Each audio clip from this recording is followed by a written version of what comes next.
Hey everyone, welcome back to the Castaway Consultants, where we teach future Survivor players how to play the game by criticizing current players. I'm one of your three hosts, Ryan Stacy, and today we are talking about Season 49, Episode 5, I'm a Wolf, baby. And I'm joined by two other wolves, Josh Wessler and Derek Kubicek. How you guys doing? Speaking of wolves, it's tip-off night in the NBA. Go Timberwolves. Go Wolves, we're taking it all this year. So, we watched Episode 5 of Survivor tonight. No, I think the episode tonight was more interesting from a baseline Survivor strategy standpoint, because there were very clear answers of what should be done, and I feel like for the most part we batted 1,000 on the cast. Like there are a few things here and there, but like by and large, I think what could and should have happened is what happened. There are a couple things that we'll still be able to talk about on this podcast, but it felt like good baseline Survivor. Again, it feels like we're setting up for a merge, and we're trying to figure out what that setup is going to be. What will that dynamic be?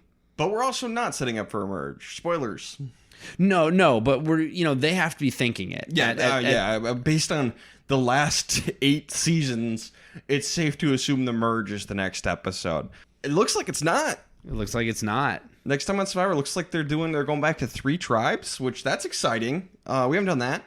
I'm interested. I must have, I don't know, I completely blanked on it. I must have completely missed the next time on Survivor. I don't know why. I must have turned my TV off or something. Unprofessional. he didn't say, everybody drop your buffs, but he said new tribes, new challenge, new season, or something like that. Yeah, so we're going to go into this episode assuming, based on next time on Survivor, that it is another tribe swap next time. Oh no, I did see the next time on Survivor, because there was a couple of butting heads that I remember. So I just must have missed the new tribes thing. It was quick at the beginning. Yeah, for me, it can't happen soon enough. I gotta say, I'm bored. I'm bored with this season right now. I think it's just because it seems like we're just kind of playing a walkthrough right now in the pre-merge with just voting out the most obvious people. It makes sense, like you said, baseline Survivor, but I feel like we're getting a not super entertaining version of baseline Survivor, and that's more on the producers and the editors than anything. I think that they need to, make it a little bit, add a little bit of tension, even if it is a super obvious vote. I thought, but that's just my. I had zero doubt in my mind who was going home tonight. Yeah, okay. I don't know. I was that's just where I'm at on this season so far. I think compared to last season, because I wasn't high on last season, I think the difference for me is I can take boring gameplay if it is smart gameplay, and there's people I like. 48 had dumb gameplay, and I was irritated, and it was boring. Why vote out Mitch at the final 5? I still don't know. Why take out Star? Anyway, that let's not get me going on that tangent. So yeah, I prefer this boring-ish gameplay that makes sense. But again, I thought there was some tension tonight. I was a little nervous, which we'll get more into. Should we get into spoilers? I think so. Yes. Sure. 3, 2, 1. Spoiler alert. We're going to lose Jason tonight, which, on paper, extremely obvious. I was very nervous it was going to be Juwan because he was my Survivor pool pick. So I was on the edge of my seat. I can confirm Ryan was really stressed out. He even made the final call going into the commercial break that it was going to be Juwan going home. I did that so I didn't jinx myself. I'm going to call the shot and hope it goes the other way. Because if I go the other way and I say Jason's going home, well, then I'm going to get screwed over. So I tried to cover my bases. But yeah, like Ryan said, I mean, Jason was on paper and clearly in practice the most in danger on this tribe. If you look at our danger zone rankings, we all had him as most likely or second most likely to go home. It was basically who's losing the immunity challenge. If it's Jason's tribe, it's Jason. If it's the other tribe, it was Sage, I think, or sorry, Shannon or Sage. But this is what I expected to happen. They built it up a little bit. There was an interesting argument for Juwan that we'll get into. Whether or not it's good Survivor doesn't make it any less interesting for the moment. Obviously, it had Ryan convinced that at least they were convinced. I was nervous. I wasn't convinced. I was nervous. Yeah. Well, nervous enough to call your shot. Like I said. Yeah, but like I said, I was covering my bases. I truly thought Jason was going home, but I wanted to put out in the universe, like, I think Juwan's going home, so that way Jason would go home. Oh, look at my little budding astrologer over here manifesting. Look at Ryan. Look, The universe likes to try and screw me over, so I'm trying to prevent it. If you cover your bases, just in case. Yeah, the sim devs are all out to get Ryan all the time. It feels like it sometimes. The universe can't screw you over if you screw yourself over first. Exactly. One step ahead. Modern problems require modern solutions. Modern solutions, exactly. Should we get into the episode? Yeah, we should. All right. Well, we're going to start off with Savannah. She's going to confirm for us that the grudge against Hina, the bad blood against Hina, comes from the war chants that they were doing in the first 3 episodes. That was my prediction last week when Sophie B voted with the Hina. Confirmed. Don't do it. Just don't be obnoxious. Yeah, and even if it's not like grudges, it gives off a perception that you're super close. Yep. Over on Kaylee, Shannon is going to wake up first thing in the morning and wake up Steven with a plan and a strategy before he's even had his coffee, now that there's coffee on the island. She wants to do a 2-2-2, 2 people from each tribe alliance to make it to the final 6. And Steven's, of course, going to say yes. But he's like, yeah, Shannon's playing really hard. She should probably go next. And thus begins the Shannon edit for this episode. Yes. So she's going to try and pull people in and tell people she's willing to cut Sage. But Steven and MC, they're super skeptical of it. They tell Christina they're skeptical. So they're like, she's playing super hard. Like, Christina, I know you like her, but like, she's got to go. From Sage's perspective, she just needed a little permission from, I don't remember who it was, Steven and someone else, Alex, I think, to basically be like, thank you, someone's noticing it, please. Yeah, because Steven and Alex are going to talk. Alex thought he and Shannon were super tight, and then Alex learns, oh, Shannon's acting like this with everybody. And so Sage is like, near their conversation, brings them in and basically is like, yeah, you're finally seeing it, aren't you? She's been like this the whole time. So it very much shifts the target. It may have been more on Sage originally, but now it is certainly more on Shannon at this point. And I think this goes to show you have to have a good read of the group of people that you're with, because it looks like Shannon is trying to play the social game with the most preempt, the most intent. And I think that is a very good strategy.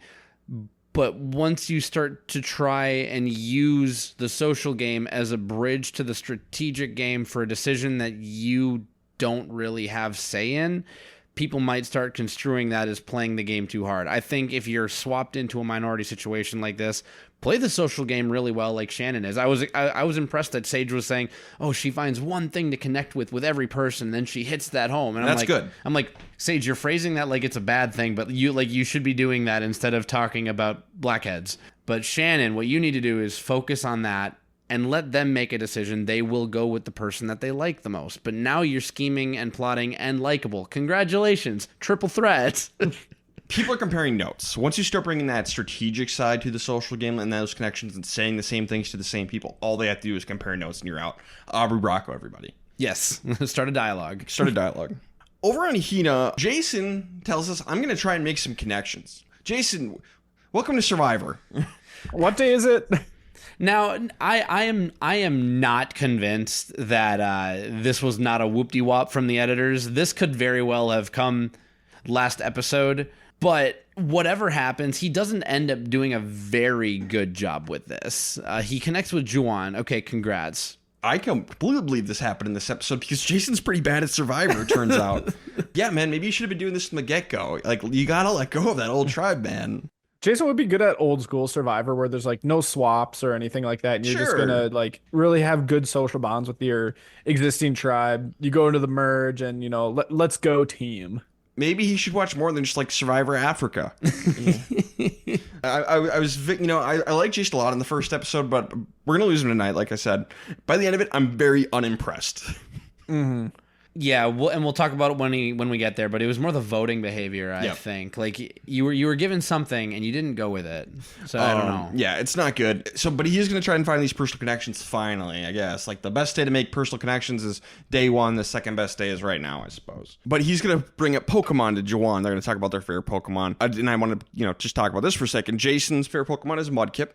Juwan likes Totodile, and I gotta say, Totodile is the best starter. Torchic is the best starter, but Totodile is a strong number 2 for me. I love Totodile. Josh? You can start with other Pokemon other than the 4 or whatever it is. Well, I mean, it depends on the generation. I think Josh starts with Machamp. Yeah, Machamp every time. Machamp is my guy.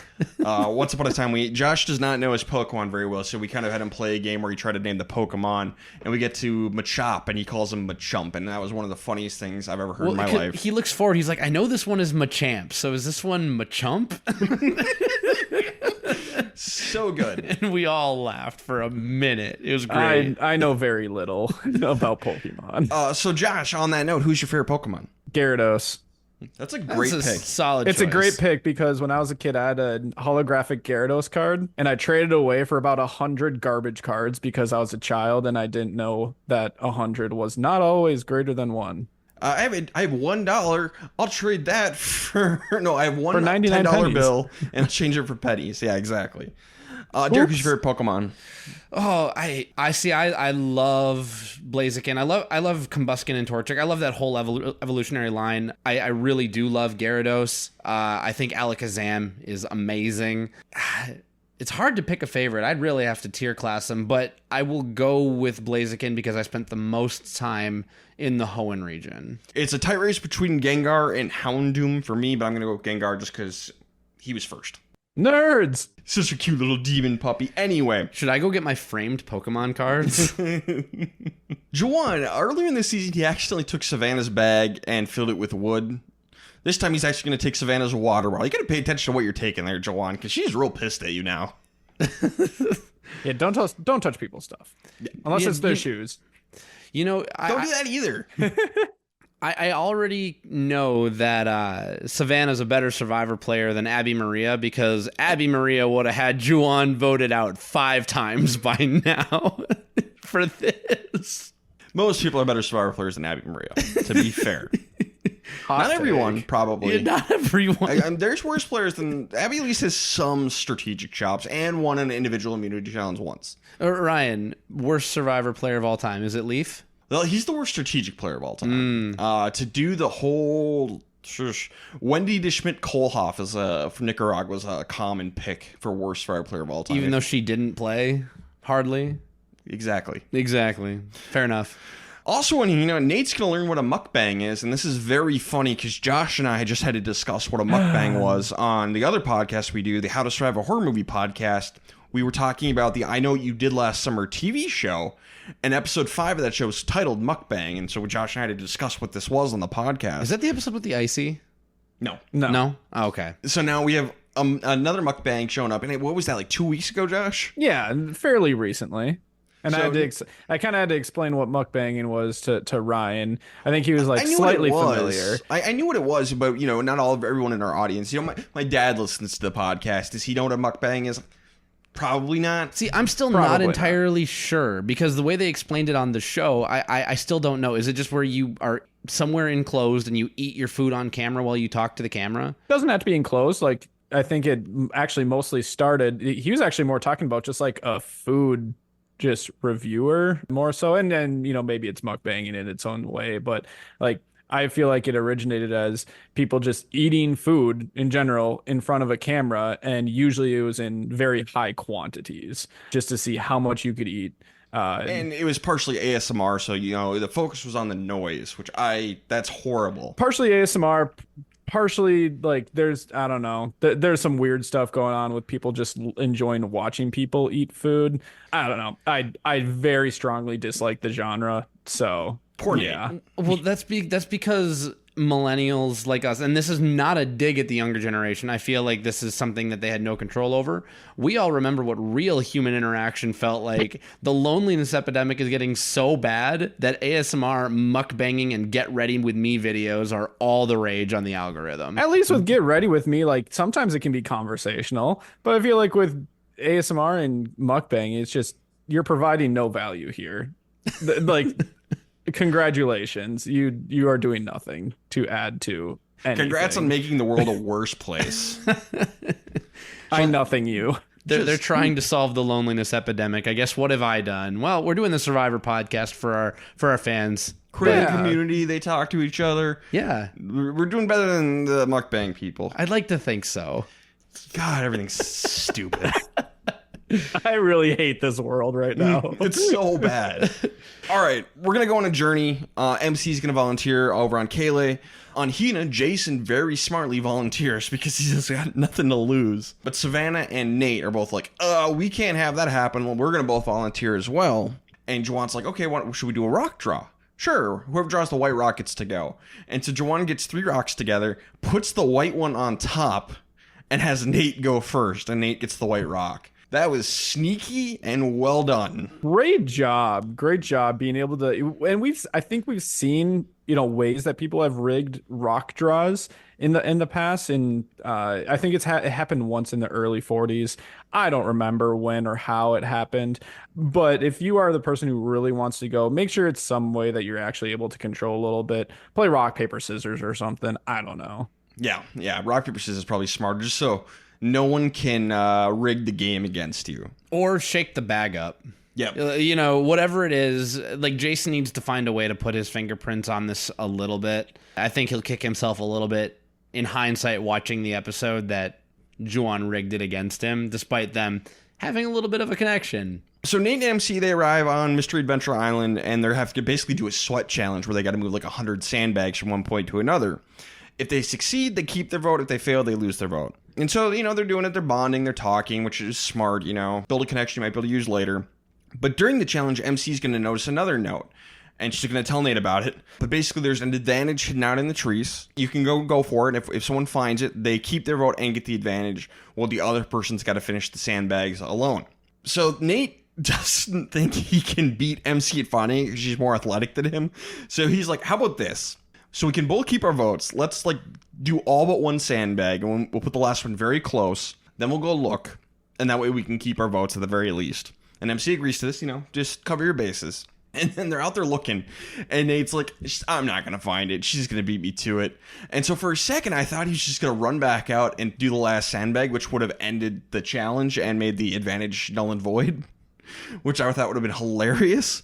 But he does it differently. He's like, hey, we're almost out of time. And MC runs out. There's still plenty of time left. It's like, why didn't she go look for it some more? But she's like, all right, fine, we'll just be done. And they finish it, and they keep their votes, and no one gets the advantage. There is still plenty of time to go look, MC.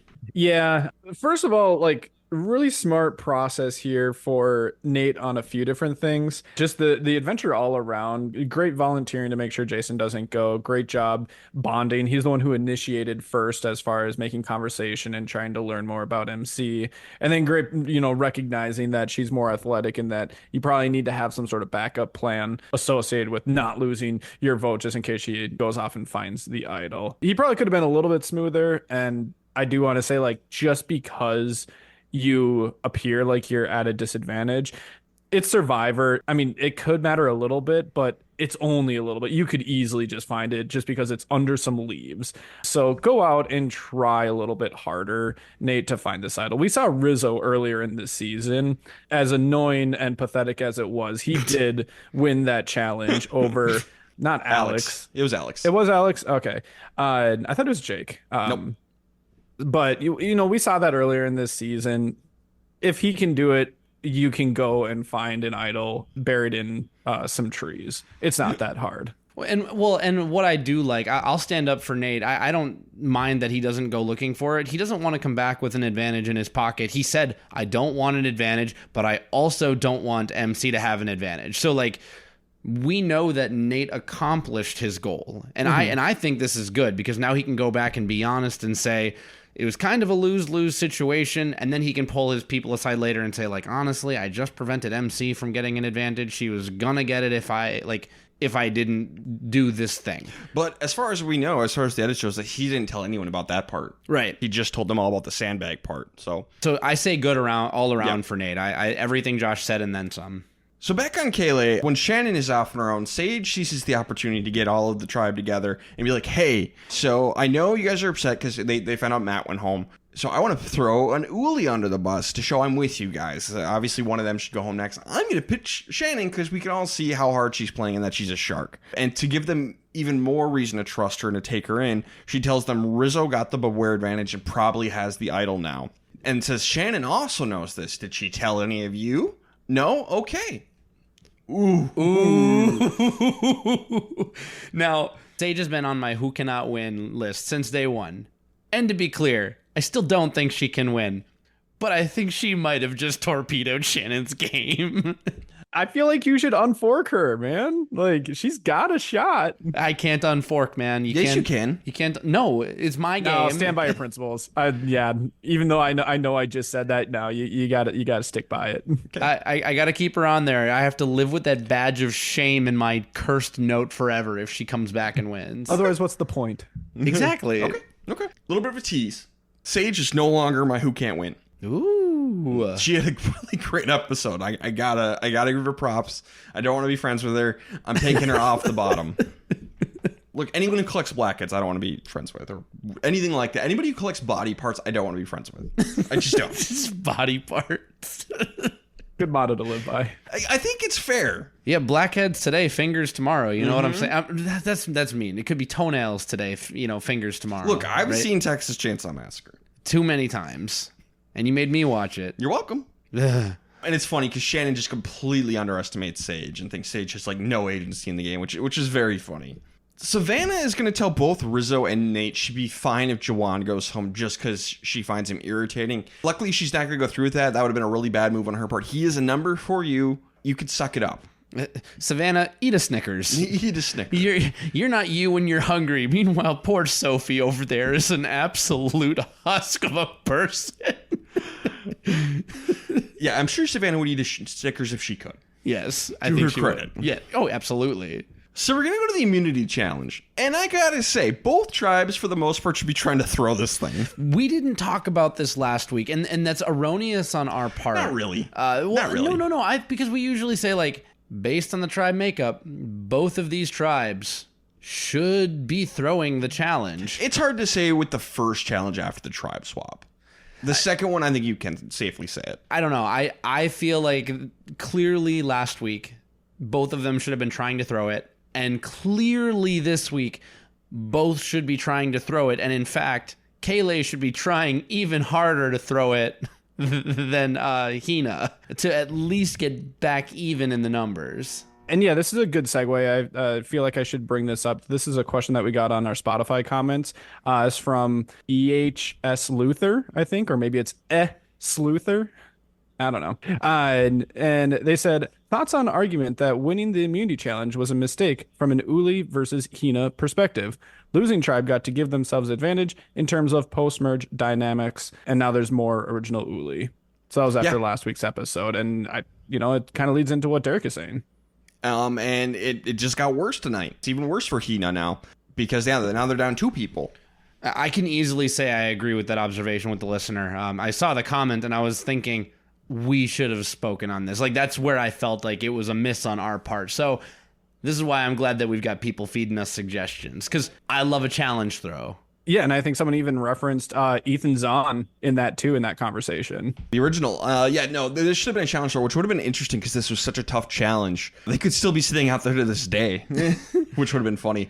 Like, what happens if neither tribe wants to finish the challenge? You go until someone gets medevaced. Maybe they both go to tribal council? That'd be interesting. There should have been an attempted challenge from like the majority of people in each tribe. Like, I'm shocked no one brought that up. It's weird. And challenge Jeff on it, by the way. Like, if you're Jason, maybe the move for Jason here is to voice this at the beginning. Like, hey, you guys should throw. It's hard to say because like someone who said that, like I think back to Bubba from Vanuatu. He was someone who said that. It's not a great look. It just makes you look sneaky. So I don't think you can say that out loud. Look, I'd rather be sneaky and still in the game than with my principles and Ponderosa. I suppose. If you're just looking for stuff to throw the wall. And by the way, I thought for a second that Hina was starting to throw the challenge. And then I saw that it was Jason that dropped the cage. Oh, no, man. You got to Boston Rob that thing. You got to get it done. Lead him through the maze, buddy. But Kayle is going to win immunity. That was a mistake. And it's hilarious because their reward is also chickens, and we have a whole tribe of people who have never killed anything in their life, pretty much. So they're all freaking out about how to kill a chicken. The women all run off and just leave Jason and no, not Jason. They leave a Steven and Alex behind to do it. They're like, I don't want to do this either. Well, I guess we're the only two who even have a shot here, even though neither of us have ever done this. It's a good bonding moment. I guess, yeah. I feel like I'd be fine with it. I've killed fish. It's fine. Random side note just that I noticed. I feel like usually we see when people make chicken on Survivor, I feel like we usually see them boil it. Is there any like nutritional value difference of boiling it versus it looked like they fried it this time, like in the pan? I have no idea. Well, I feel like boiling helps with defeathering, but I don't actually know. I haven't slaughtered a chicken in a long time. Have you done it before? Yeah, I've slaughtered a chicken before. Yeah. I haven't with my hands, but I've been with people when they have slaughtered chickens. I have never done it or been near it, but if I knew I was going to eat it, I'd be fine with it. That's always kind of my thing. Like, if I'm going to eat it, it's fine. My parents expected me to learn how to do it. It's a good skill to have in an emergency situation. But I didn't do any of the defeathering, so I don't know if boiling helps with that. But I mean, for your point, Josh, like water soluble nutrients, I guess if you're boiling it, you're pretty much destroying all of those. Whereas frying it, you're just kind of toasting the water soluble nutrients on the outside. But from a macro standpoint, which is what they need, like, oh no, they're low on magnesium for 26 days. Like, your body doesn't care. It wants that protein. So Hina's going to tribal council. Jason's the target. They want to stop him from playing a shot in the dark, though. So Jawan's going to go talk to him and try and, like, smooth it out. Jason's going to suggest going after Rizzo. So they're going to lean into that a little bit, and so Jason won't play his shot. But the others are considering taking out Jawan just to make it look like it's not going to be a tribe line war. Sacrificing Jawan might make the game open up a little bit. Sure, but if Hina is strong, and as far as Jason has told us, they're strong, that could just weaken your position too. Yeah, this would be a lot different if Jason had the social game of Sophie and would be able to kind of integrate with your tribe and your alliances. And yeah, sure, then this makes complete sense to think about cutting Jawan and, save face a little bit. And this is where I thought it got a little boring just because the reasoning given just did not compute. There was no doubt in my mind that Jason was going to be going home because keeping him around to try to fool the other tribe would have been idiotic. Yes. There's being the Tim and leaning in way too hard. Season 46, like, hey, wait, doing what Jason did last episode. Yeah. And then there's like the survivor gods handing you a chalice and you being like, you know what? No, I don't want it. You need to capitalize on the opportunity to go up 2 in the numbers. You already have Sophie B. So in theory, you're going in 7 against 5 at most. Alex will come back and play with Sophie, especially if it means being in the numbers. I got to be honest, guys. I think that Hina is absolutely donezo. A person from Hina might win, but the Hina 4 strong, absolutely not. It's done. It depends on what happens with this tribe swap. How long are we going to be in a tribe swap? Are we not going to do Mergatory this season? There's questions. But let's say this happened in 48 instead with that format. Yeah, I'd agree 100%. But we got a twist.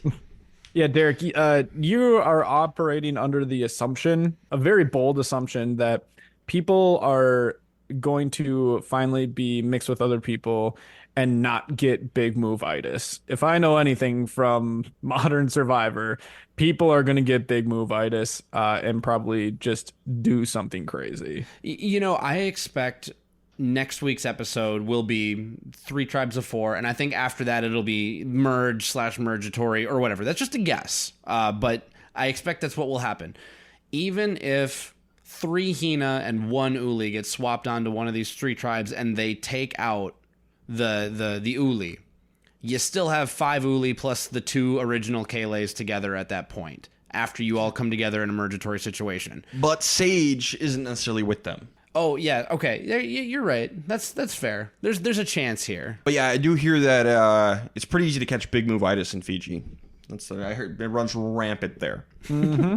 But we're going to go to Tribal Council. It's going to be 5 votes for Jason and 1 for Rizzo. I think this was slam dunk the right move for everybody except Jason. Jason should have played a shot in the dark. Yeah, I was surprised also that Jason didn't pull on the sweater thread that Savannah kind of handed him. Like, hey, why don't you go pitch Juwan? It was interesting that you go through all that work, say you're not giving up, and then you go for Rizzo? That was odd. I'm fine with all of it, but like going for Rizzo doesn't make sense. Like to me, the order is okay. Shot in the dark first because like Jason's not naive. He should have done that. Juwan second if he's trying to build the social game and on the off chance that it might actually build the bridge. And then Rizzo, I guess. Sophie B maybe. I don't know. It's weird. I think 3 on doesn't matter at all. Like it is not relevant. It doesn't. It's weird that we got there. I'm going to say the exact same thing that I said last week. He should not be throwing out any names. I don't care if it's Rizzo. I don't care. I'm even going to include Juwan in there just because that could be a distraction that people are using for him to not use a shot in the dark.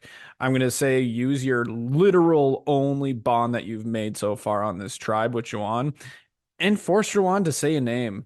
Even if it's not true, not real, who cares? If he tosses out Savannah for whatever reason, Tony Vlacho's it, sprint the other way, and just Hail Mary, try to just stir up some chaos with that. You are down and out, and you just need a miracle anyways. Josh, I don't think we've done this all this season, but do you still do the poll if the right move happened? Yeah, I do. I actually do post it every single time. What did social media say about if they agree with us? Great question. Yeah, we haven't been really talking about it a whole lot because social media is the devil. Agreed. Yeah, combining all the votes across all the social medias out there, roughly about 65% of the people said no. The right person did not get voted out tonight. So, so interesting ridiculous. choice. Interesting choices out there. Guys, come on, do better. As we know, social media, I don't think votes in the most strategic way. I think it's all Russian bots trying to sow discord. I understand that past Josh is the antagonist of the podcast, but like these days it's social media. Social media is quickly rising in that overall power ranking. No, I think it's there. I think social media has done a lot more damage than past Josh ever had. It's close. But to both this podcast and for the world. Let's get into best worst player of the episode. I'll start us off. I have Nate. He stopped Jason from going on the journey. He saved his vote. He stopped MC from getting an advantage. He took out Jason. It was a great night for Nate. Yeah, I think staying the course at the end is the only thing that I can emphasize just a little bit more, but everything Ryan said, I had Nate for the best as well. It's Nate, and it's not even close. Everyone else other than Nate was just kind of like, yeah, sure. Baseline, like you said, baseline. Honorable mention to Sage, though. Sage did a good job. She deserves it. Sure. Because if that tribe loses, she put herself in a decent position to not be the one to die. Worst player, Derek, who you got? I had Shannon because on her tribe in this current situation, yeah, she's playing the social game and doing a lot of things that we like, but the way that she bridged the social game into the strategic game came across very inauthentically, and she left too much ammo for others to doubt her. Yeah, I'm giving it to Shannon as well. I was teetering between her and Juwan just because it seems like Juwan would be, let's say that Jason plays a shot in the dark and wins and there's a revote, then I feel like Juwan would be the one that's going home. So that's why I was debating between the two of them, but I am going to give it to Shannon and it's more so just because Sage did well, but it's a culmination of all the things that Shannon's been doing since they swapped, all the inauthenticity. So, and it makes me happy. Yeah, agree completely. It's Shannon for sure. Let's get into who is going next. So yeah, like we know, as far as we know, it's going to be a swap to 3 tribes next week. We have no idea what that layout's going to be like. So we're just going to do one who is going next for the next week. So Josh, who do you have? Who's going next? I'm going to go Shannon just because I feel like people can bond over her inauthenticity. Yeah, I think just there's enough people who are gunning for Shannon. I consider Juwan as well, but I just think it's going to be Shannon. I'm just going to say this is a swap-a-rooski, and who is the worst in new social situations? It's Sage. There's no real rhyme or reason for this. I like what she did this episode. Honorable mention, well-deserved. But if she opens up with the Blackheads line again on a 3rd tribe, they might just vote her out. Just right there. Just they'll one-world it and just vote to go to tribal council altogether. To be fair, at this point, the only person who wouldn't necessarily know that from the horse's mouth is Sophie B, because Matt and Jason are both gone now. So it's just, she might be okay. You're right. She might be fine. I think maybe everybody except Sophie B might be acclimated to Sage by now. So let's get into who can't win. Last week I had Sage. I've had Sage for a while. I'm actually going to change it up just because she had such a great episode. And again, I haven't really found like a person to feel extremely strongly about. Like, Sage was the clear last place, but again, like, it's not like people hate her guts. So this week I'm gonna just put Juwan down there instead. There's at least one person who really doesn't like him, and he doesn't seem super aware. You know, Shannon and Sage, I don't think they're gonna win either, but let's say we put them in the final three. Maybe the two of them could pull it off over Juwan, but I don't think they're gonna make it. But ultimately, I'm just gonna say Juwan is my last place right now. I'm sticking with Sage because I haven't seen anything to put people below her. So while she had a good episode, I feel like, hey, running a strong race from the back, you still got to pass somebody, and I haven't seen her pass anyone quite yet. And I'm going to kind of take the same approach, and I'm just going to stick with Christina here. I've had her for the last 4 episodes, and there just hasn't been enough development any other way. You know, if I'd switch it around, maybe I'd go Shannon, but I'm sticking with Christina for now. Fair. I think that those are both fair. I know I gave Josh a lot of crap last week, but I think it's fair still. Yeah, you gave me a lot of crap, and then you go and switch your person anyway. So I don't. Your know words why you're mean surprised.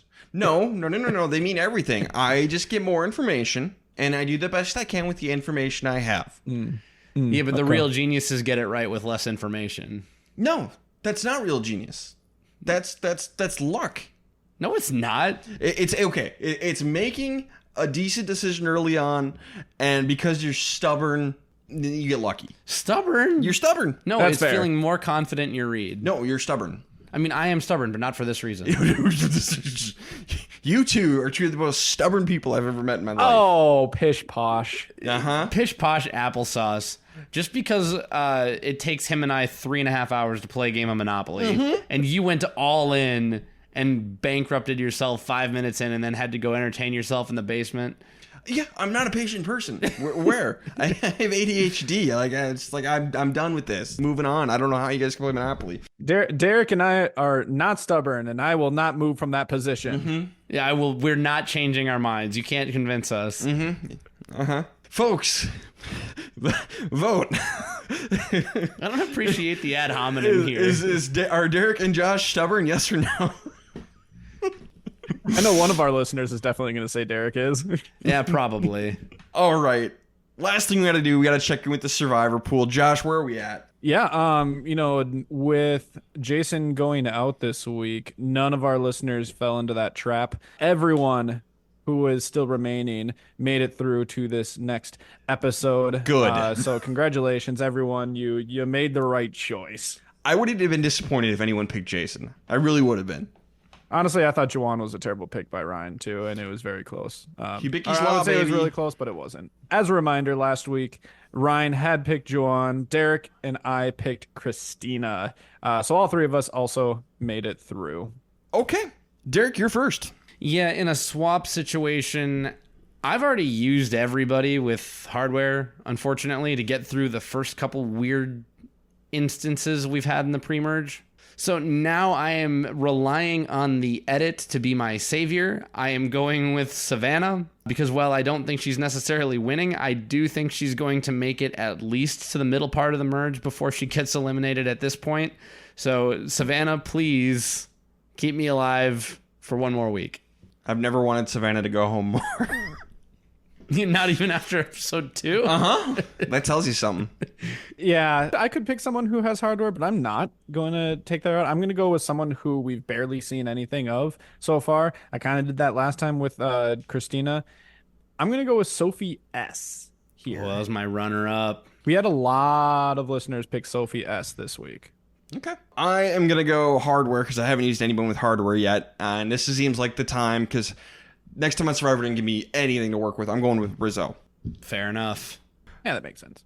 So that's where we're at going into whatever is coming next, whatever madness Jeff has in store for us. Josh, I know we got a couple of questions. Yes, one of them I did already bring up, so thank you for submitting that one. We also had one from Felicia on Spotify asking... Hi, Felicia. Hi, Felicia. Asking, thoughts on Jeff and production pranking the cast with a challenge fake-out right after the tribe swap? I love it. That's hilarious. Yeah, I feel like a couple things can be true. One, I think they're prepping these things in advance, and they expected to have 15 people, not 14. So I think maybe part of it was already there. If you believe the On Fire podcast, which I enjoy listening to Jeremy challenge Jeff on his Survivor beliefs. So he does talk about how he called up, I think, like their art and staging director and said, can we do a Survivor fake out? If we can, great. If not, like, I get it. There are more important things that we have to focus on. We're on a tight schedule here. But he's found that his Survivor team always says yes when he asks. So they finished setting up a little bit of a fake out. So I like that it happened. I thought it was pretty funny. And as long as the production cast did it willingly and Jeff made it known that they don't need to do this, I'm okay with it. Yeah, I like just messing with people in this way. I kind of think back to the first time that Jeff took out a knife and stabbed a bag of rice. Oh. I think it's along those lines, and I would like to see more of these types of things. Jerky Jeff. I missed that, Jeff. That was so good. Iconic. So once again, thank you, Felicia, for submitting that. And then finally, we had one from Dawson asking, in honor of Sophie hating on fruit, what's something you would give Jeff a hard time about in an answer to one of his questions? Everything.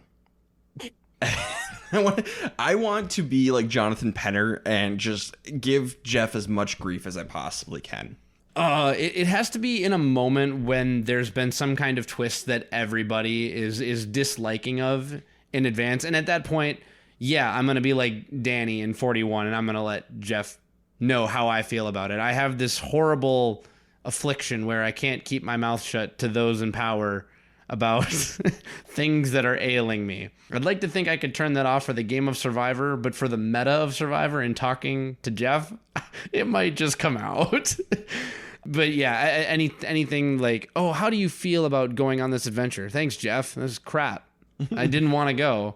You think you're making the game better, but you're not. Yeah, I don't have anything specific, so I'm going to use this opportunity to basically say that what I wouldn't do is I wouldn't do what Jawan is doing right now and only referring to Jeff as Uncle Jeff. I hate that. I think it's really annoying. And I hate anyone who tries to do things like that. And I wish Jeff would call him out on it and say, my name's Jeff.